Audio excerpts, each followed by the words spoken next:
Hello, my Mindful Meal Preppers. My name is Em, and this is Life's Table. Today, we are going to finish off this week with some delicious pancakes, protein-rich pancakes. Lots of protein in these. I'm so excited. This will be my redemption for you all. I promise I do know how to make pancakes, and I will attempt to make pfannkuchen again in the future, perhaps with my mother, who's the one who gave me the recipe and taught me how to make it to begin with. She's the one who got me into cooking in general. My sisters and I were all really lucky to have a mom like her and such a phenomenal cook. Cool. Anyway, inspiration. With that said, we'll go ahead and get tucked in. Tie back your hair if you have to. Put on an apron if you've got one. And let's get cooking and looking. We've got a fair bit to learn at Life's Table today. Yay. It's really funny. I was with my editor today working on editing some things. And now I have my own intro song stuck in my head, which is so funky and fun. Yay. All right, we're gonna start with 2 bowls. We'll do small and medium. I'm also gonna get out a teeny tiny little saucepan to melt my butter. You want about 2 tablespoons of butter to go in and be melted so that it combines quickly and easily. And I will turn this to low and just have it slowly start melting while I combine my dry ingredients. We are going to pour wet ingredients into dry ingredients. So what that means is, I'll start with my larger bowl since I'm going to be starting with the dry ingredients. So we're going to take a cup of flour. I'm just going to break it up today in here and then get out a cup from here.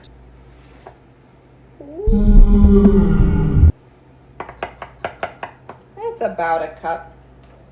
We get out our baking powder. We're gonna do a teaspoon, and I don't want it to be too compacted. What I'm smelling for is just to see if it's you'll notice some baking powder and baking soda has a pretty heavy aluminum flavor, which gives pancakes kind of that flavor, that taste that I know y'all know what I'm talking about. I'm also going to go in with a 1/4 teaspoon of baking soda. There is a difference between the two. They can basically be used interchangeably, but both add volume, both add bubbles, if you will, to your recipes. But baking powder is kind of just heat activated. It'll just do it if it gets hot enough. Baking soda needs to be activated with something acidic in order for it to begin bubbling and things like that. Which, by the way, I don't know if y'all know this, but milk and dairy products are slightly acidic.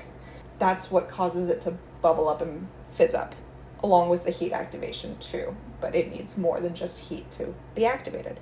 Chemists, fact check me, please. Now that we've gotten thoroughly distracted, 1/4 teaspoon of salt. I'm gonna give this a little stir just to make sure that it's melting, but not burning or anything like that. 1/4 teaspoon of salt. Boop. I'm gonna give this a quick whisk. And we'll set that aside while we move on to our wet ingredients. I want a full cup of yogurt. That's about a cup. 1/4 cup of milk. You can also do a 1/4 cup of water if you'd like, if you don't have milk, but I've got it, so might as well flaunt it. 2 eggs, and I'm actually going to save this because we're going to use it to make the pancakes themselves, scoop the batter in and everything.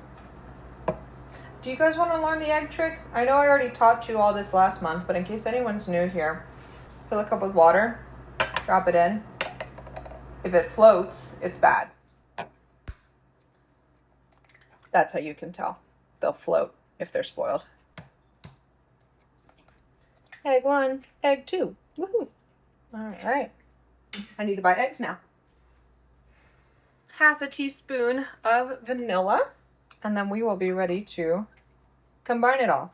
If you haven't noticed, we didn't add any sugar to this. We are going to go on the healthier side today.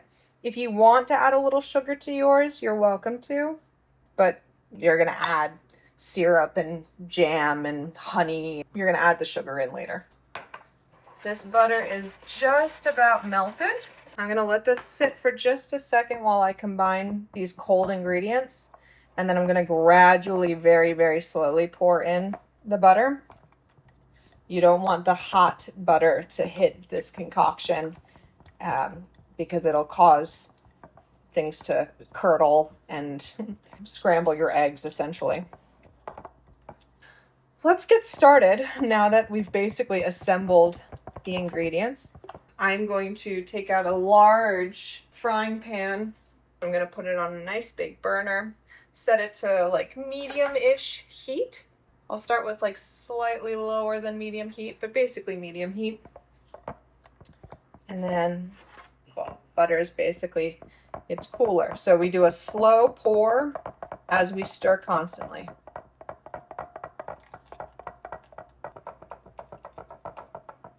Okay. I'm gonna keep stirring, and it's looking pretty decently combined. So we bring this back, stirring. You want all the flour clumps to be gone. I'll get the spatula back out. This should make about 12 like small to medium sized pancakes. I got this one little right here. Cool. I keep stirring. Make sure all the clumps vanish.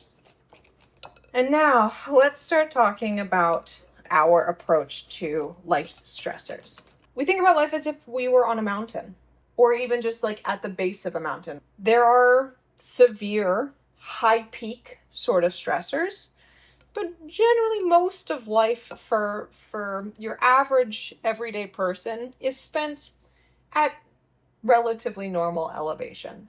Nothing is verging on hypoxia or like altitude sickness. Nothing is, so high up that it's getting hard to breathe or anything like that.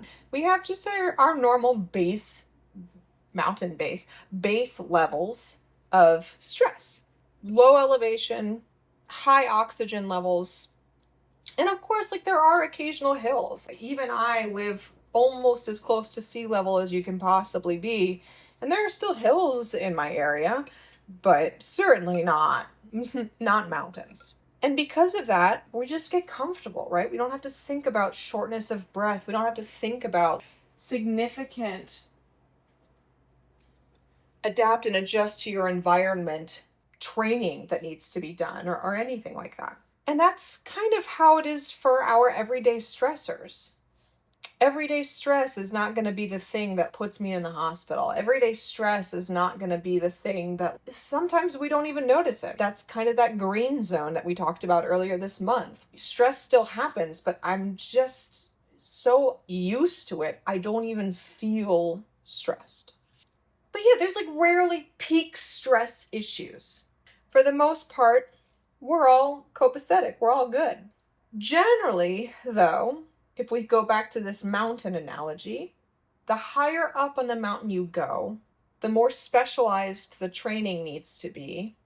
Typically, the more challenging the ascent is because of oxygen issues, because of steepness or gradation, because of perhaps whatever it is that you're walking on. It's not always hard stone. Sometimes it's gravel and loose and difficult. Sometimes it's ice. Depending on how high you go, the higher you go, the harder it is to ascend. Testing again. Ooh, I'll go ahead and pop the rest of my butter in just to get it going. Cool. All right, nice little sizzle going. Move it around.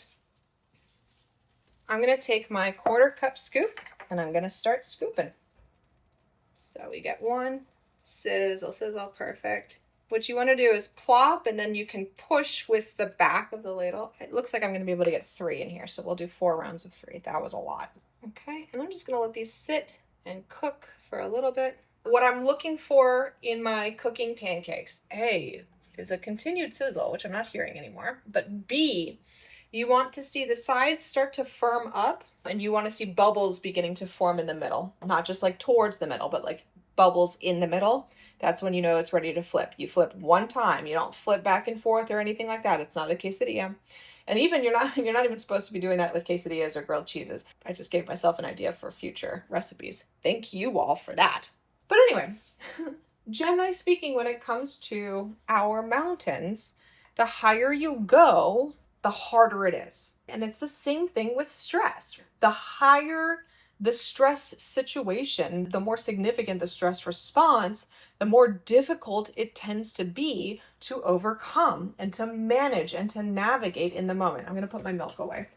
When you think about things like hypoxia, that altitude sickness, you notice that people, when they are on mountains in those environments, they can make some really, really stupid decisions. They'll wander away from their group. They'll start trying to take off the things that are helping to keep them warm, to keep them breathing. They literally lose their minds. And it's true, because not enough oxygen is getting to the brain at those really high, significant altitudes. It's the same thing with stress. There is that saying, you can't think with closed fists. If you're already to the point that you have lost control of what your body is doing, you're not thinking clearly. You're not using that prefrontal cortex to make logical, rational decisions. You are going into those more primitive, emotion-based, impulse-based, reflex-based, fight or flight sort of responses. And I'm not going to say that those are never good, because as we've discussed, there is a time and a place for them. But generally speaking, we're starting to bubble. You getting that sort of a response because of taxes coming up due is not the right kind of response to have. Part 2 of that is to continue with this analogy of think about life as if you're on a mountain. There's a lot of training that goes into, all right, I'm going to try to show this to you all without losing it. All right. Do you see how the bubbles are forming there we go. They're forming in the middle. That's how we know that it's time to flip. Okay. Generally speaking, you don't just decide to climb a mountain one day and do it. There are months required to train and prepare and coordinate logistics and secure the visas and the passes and find the guide and see if there's availability and so on and so forth. It's not just a quick and simple, I just decided to do it one day sort of a thing. And that's the same thing for these really high stress situations and these really high stress techniques that I will be teaching you. Not today, we're not going to have time today, but certainly in a future video, probably next week. They take training. And to take this one step further, they're not necessarily going to work in low stress environments. You taking an oxygen mask with you to climb a mountain and then using it at low elevation is not helpful, because you're already getting sufficient oxygen, or you should already be getting sufficient oxygen, A, but B, it creates dependency then upon the oxygen. I'm going to just give this a flip check. Perfect. Amazing. We're going to get some more butter into this pan. We'll get 3 more pancakes in. Right? There are certain training techniques that are very, very specific to the environment in which you're supposed to use them. And using them in other environments is not helpful and is sometimes harmful even. And it's the same thing with our stress management techniques. I want to put you in a situation, like a high stress situation. Hypothetical, you get into a minor car accident. Everything is fine, but cars are not necessarily drivable. And you now have to handle calling the police if there need to, calling emergency services if that's necessary, calling your insurance companies, calling people, trying to be professional. And you've got your adrenaline going, you've got your heart racing, your head kind of is starting to hurt because as the adrenaline is wearing off, some of those pain receptors are starting to kick back in, and oh my gosh, that whiplash, that really hurt. And so you're not calm because why would you be calm in this situation? And someone comes up to you and tries to tell you things like, hey, I know that this was really stressful for you, but you need to calm down. For those of you who have ever been told you need to calm down in an environment where that's not helpful, go ahead and tell me what your reaction was, because I know for me, I'd probably throw hands. I would probably take a swing. Tell me to calm down when I have every right to not be calm right now. Thank you very much. Certain techniques work best in certain stress situations. Boop. In the same way that we train for certain techniques in certain levels of stress and environments, it's the same thing for stress as well. Let's lay the groundwork now with things that work when we are in the green, where stress is happening, but we got this, so maybe we can practice and perfect and use low stress techniques to accommodate low stress requirements and low stress environments. The first one, or the first two actually, we'll knock them out together, is mindfulness and meditation. And these are tasty. Ooh! The differences between mindfulness and meditation. If you think about mindfulness is awareness of the presence and being in the present and processing the present, rolling with the present. It's a character trait, right? It's kind of like a quality. Someone can be mindful. Meditation, on the other hand, is just the deliberate focusing on something to mull it over and process it and better understand it. I'll leave it at that. It is concentration. It is focus. But essentially, like, you practice meditation. It's a verb. It's not necessarily a quality or a state of being. You can use meditation to focus on mindfulness. I can use meditation to focus on the present moment and be more aware and be more mindful. They are not one and the same, but they are similar. There is a lot of overlap, and a lot of people do use them interchangeably, and I, for a very long time, was one of them. That is the difference between mindfulness and meditation. So, when you are not really stressed out or not feeling as though you're really stressed out, that's a great time to focus and practice mindfulness and meditation. That's like the best time, because you can devote that time to the practice and to being there. It's not so stressful that you want to avoid it or you want to evade it or anything like that. The next one, empathic listening. In those interactions that you have with people on the day-to-day basis, your coworkers, your supervisors, your loved ones, your dog, whoever it happens to be, there's that trend that went around TikTok a little while ago of we listen, we don't judge. That is empathic listening. It is listening for understanding. It is listening to seek commonalities and connections and make the speaker feel comfortable and heard and not misunderstood. Another really, really good one, I saw this the other day. There's a girl named Keelan Partlow, I believe is her name. She was on Love on the Spectrum. Phenomenal YouTuber, social media influencer person, bringing a whole lot of advocacy to the autism and neurodivergent community. Amazing human being. If you have not checked out her stuff, check it out. But she recently posted a video of "Don't hear what I didn't say." And hey, it has been a while since I've seen you. Sorry, I'm not much of a hugger. You're not happy to be here? I'm happy to see you. Don't hear what I didn't say. Someone comes up to you and says, "Hey, what are you doing this weekend? Do you want to hang out?" And you don't really feel like hanging out. So you say, "Sorry, I'm not really interested in hanging out this weekend." What, you don't like me? No, don't hear what I didn't say. I'm not interested in hanging out this weekend. You seem like a lovely person, but I'm not interested in hanging out this weekend. Empathic listening is hearing what someone is saying. It's not adding my own flavor or my own spice blend to it. It's not me interpreting it. It is me hearing what someone else has said and saying, okay, so what I'm hearing you say is, You're not interested this weekend, but perhaps a future weekend. Don't hear what I didn't say. I love it, and I'm taking it. Thank you, Caitlin.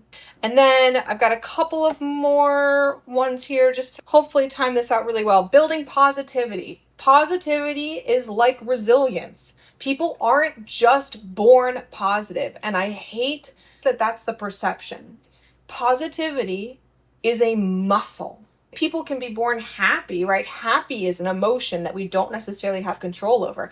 Happy can be something that you are or are not. But being positive is not this magical physical trait that you're either tall or you aren't, you're either positive or you're not. No, it's a muscle, or it should be treated like a muscle in the same way that resilience should be treated like a muscle.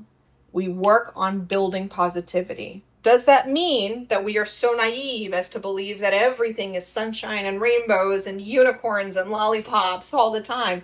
No, but it doesn't have to be doom and gloom as often as some people make it doom and gloom. You know who Negative Nancy is in your workplace or in your house. You know who Grumpy is. That person who just comes in and right off the rip, it's not even like 7:30 in the morning and they're already pissed off about something. And you're like, why? Why do you choose to start your day like that? Oh my God. That must suck to be you. That's what I want to say to them. God, it must suck to be you. We don't say that to them. We keep our inside voices on the inside. Filters. We'll talk about that in a future video. But building positivity, it is a muscle. It needs to be exercised and it needs to be worked. And if you're not used to working it, you will be sore in the beginning.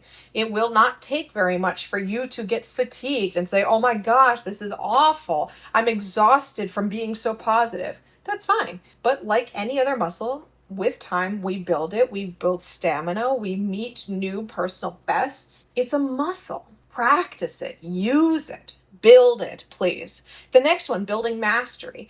If things are stressing you out, it's a lot harder to get stressed out about things that you just know. I hope that in the time that you have been with me, you can see that this is not my first time teaching. My very first time teaching, I'll tell you, was awful. It was stressful. I hated it. I did not enjoy my first time teaching at all. But I saw the potential. I knew that this was kind of what I wanted to do. Maybe just the topic that I was teaching was not great. The topic that I was teaching wasn't my favorite. So I was like, you know what? Let me keep practicing. Let me learn these foundational skills that apply to all teaching jobs, no matter what. All teaching requires preparation. All teaching requires classroom management. All teaching requires communication and presentation. Let me practice, especially in this low risk sort of environment where like, I don't love what I'm doing. I know it's not forever. So who cares if I mess up? I'm going to practice. I'm going to get better. Let me do it now. And then as my career progresses and I get better at teaching, I can move on to the topics that matter more to me. And thus the feedback loop continues. But building mastery, it's a lot harder to get nervous in front of a classroom or in front of you all when I generally know what to expect. It's kind of like that visualizing, which we'll get to in a little bit, probably next week. But building mastery, it's really hard to feel like you're going to fail or to feel like you're not good enough or to feel like an imposter when you know it. Do I still get stressed out teaching? Yeah, sometimes I still get dreams. I still have stress dreams where I'll be in front of a class and no one is paying attention and no one seems to care. And it is so difficult to get anyone to tune in or even just answer a question. It happens, but for the most part, it's a stress dream and I'm fine. Last but not least, I'll leave you with this one. Acceptance. Life happens. If you cannot change what is happening, if you cannot control what is happening, then there is no point in stressing out about it. Because if you can't change it and you can't control it, the only thing you're doing is just riling yourself up for no reason. Now, that's way easier said than done. But in this low stress, low risk sort of environment, we're at the base of our mountain right now where we're practicing all of these other techniques. Practice acceptance. When that last minute tasker comes down the line and the boss says, I'm so sorry, but it needs to be done. It's due by noon tomorrow. Okay, boss. The feelings that I have of feeling like this is unprofessional, feeling like this is a waste of time, feeling like there are so many other things that I could be doing right now. There are other deadlines that I also have to meet. There are other priorities that also have to be paid attention to and prioritized, so on and so forth. But if it's one more thing, it's one more thing. Okay, boss. I can't change it. I can't control it as much as I wish that I could. So let me just accept it, because the alternative is fighting it. And I'm going to lose that fight. And then that's just energy and time wasted on a fight I know I'm going to lose. So practicing acceptance and practicing all 6 of these in low stress environments is great, because they'll actually help you to then get to get back down from those higher elevations. And it'll be harder to get up to those higher elevations because you've got such a solid foundation for your mountain in the beginning. And I'll go over those 6 again. It's mindfulness, it's meditation, it is empathic listening, it is building positivity, building mastery, and acceptance. And with that, we get a big sigh from Amy. Our pancakes are done. They are gorgeous. They are beautiful. They are lovely. I cannot wait to try them, especially with some syrup or some honey or some jam. Ooh, I just remembered I've got really good jam in my fridge. I'm going to have some jam with my pancakes. Jam cakes. But yeah, with that concludes the base of this mountain, and we will build on this mountain next week. I hope you all have a lovely weekend. Thank you so much for taking care of you today. This concludes my time. Thank you for yours. I hope you enjoy. Bon appetit.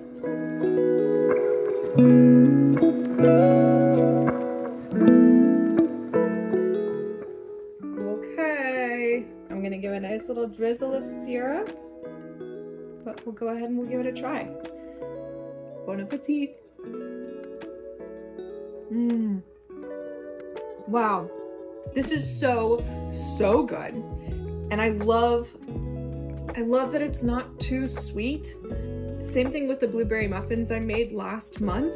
There's something about starting your day with like sickly sweet food that I just don't really love. I have a sweet tooth like you wouldn't believe, but I don't necessarily need sugar that early in the morning.